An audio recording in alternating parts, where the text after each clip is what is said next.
Ram Ram. Currently मतलब क्या, currently मैं ये किताब पढ़ रहा था, रविंद्रनाथ की कहानियाँ।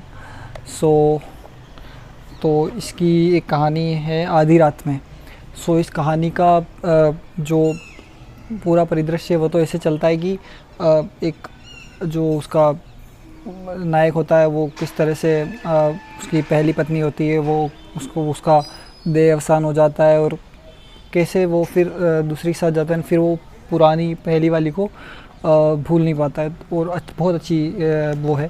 बट जो इसके अंदर एक सीन आया है, मैं उस सीन को ही मतलब बात करने के लिए मैं ये बना रहा हूँ।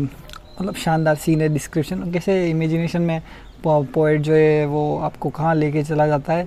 ठीक है। और ये इमेजिनेशन का जितना जैसे जितना ज़्यादा आपने ट्रैवल करा होता है ना, जितना ज़्यादा आपने देखा होता चीज़ें, ठीक है, उतना ज़्यादा आप उसमें गहरा उसको फील कर पाते हो कि क्या बात है क्या। एक दिन घूमते हुए, अब यहाँ से शुरू होता है ये, एक दिन घूमते हुए हम दोनों बहुत दूर चले गए।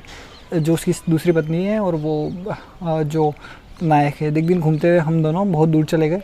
सूर्यास्त की स्वर्ण छाया विलीन होते ही शुक्ल पक्ष का निर्मल चंद्रालोक देखते देखते खिल उठा। सूर्यास्त शाम हो रही है, सूर्य जो है ढल रहा है, और जो उसका स्वर्ण छाया मतलब जो ऑरेंज जो आसमान में फैला वो धीरे धीरे ढल रहा है। ठीक है।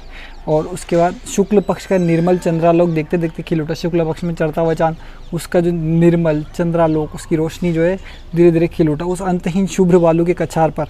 अब वो नदी के पास घूम रहे हैं, तो उस अंतहीन मतलब दूर दूर तक वही कछार है। कछार मतलब जहाँ पर जानवर जो है चरने आते हैं ना, ठीक है, नदी के आसपास का भाग जहाँ पर, तो सफ़ेद शुभ्र बालू का कछार है, मतलब सफ़ेद कछार है।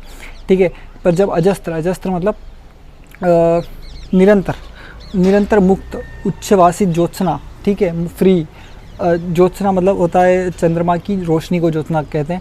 एकदम आकाश की सीमाओं तक प्रकाशित हो, मतलब जहाँ तक देखो वहाँ ऊपर पूरा जो है फुल जो मून की जो ज्योत्सना है वो खिली हुई है। ठीक है।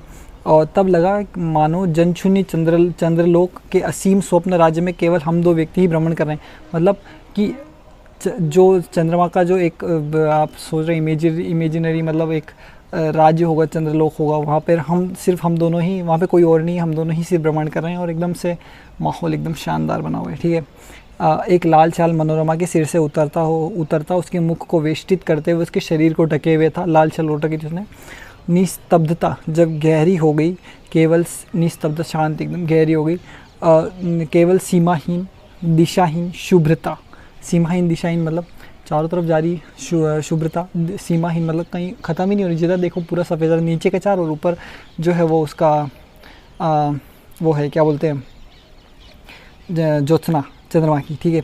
शुभ्रता और शून्यता के अतिरिक्त जब और कुछ भी ना रहा, शांति एकदम, कुछ भी नहीं है। ठीक है। तब मनोरमा ने धीरे धीरे हाथ बढ़ाकर जोर से मेरा हाथ पकड़ लिया। ठीक है।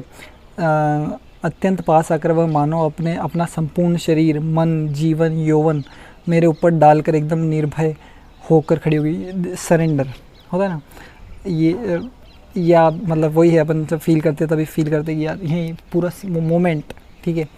मैंने पुलकित उद्वेलित हृदय से सोचा, कमरे के भीतर क्या भला यथेष्ट प्रेम किया जा सकता है। ये एक बहुत मतलब किसी के दिमाग में आया होगा कभी, बट हाउ राइटर इमेजिन्स कि कमरे के भीतर क्या यथेष्ट प्रेम किया जा सकता है, या बंद में ओपन, कोई नहीं आसपास, पूरा खुला एकदम, एंड वी आर सिटिंग। ठीक है। तो वो जो फीलिंग होगी वो बिल्कुल ही अलग होगी। ठीक है। यदि ऐसा अनावृत मुक्त अनंत आकाश न हो तो क्या कहीं दो व्यक्ति बंध सकते हैं। ठीक है। इसमें देखो कितना कॉन्ट्राडिक्टरी, मतलब वो ओपोजिट चीज़ें डाली गई। पूरा खुला हुआ सब फ्री, एकदम फ्री ना हो तो क्या कभी बंध सकते हैं। आप पूरी तरह से फ्री मुक्त हो अगर, तभी आप बंध सकते हो। ठीक है। उस समय लगा हमारे ना घर है, ये मोमेंट ऑफ सरेंडर ख़त्म, मतलब इसके अलावा कुछ चाहिए नहीं, वैसी वाली फीलिंग होती है ना कि यार भाई यहीं रहते हैं, मतलब बस इसके अलावा कुछ नहीं चाहिए, तो वो वाली फीलिंग। उस समय लगा हमारे ना घर हैं, न द्वार हैं, न कहीं लौटना है, बस हम इसी प्रकार हाथ में हाथ लिए अगम्य मार्ग में उद्देश्यहीन भ्रमण करते हुए चंद्रालोकित शून्यता पर पैर धरते मुक्त भाव से चलते रहेंगे। ठीक है। ऐसा लगा कि हम चलते ही रहेंगे, मतलब कभी ख़त्म ना हो ये सीन। ये सीन मतलब मेरे को अच्छा लगा, दैट्स व्हाई मैंने सोचा कि इसको बनाना चाहिए।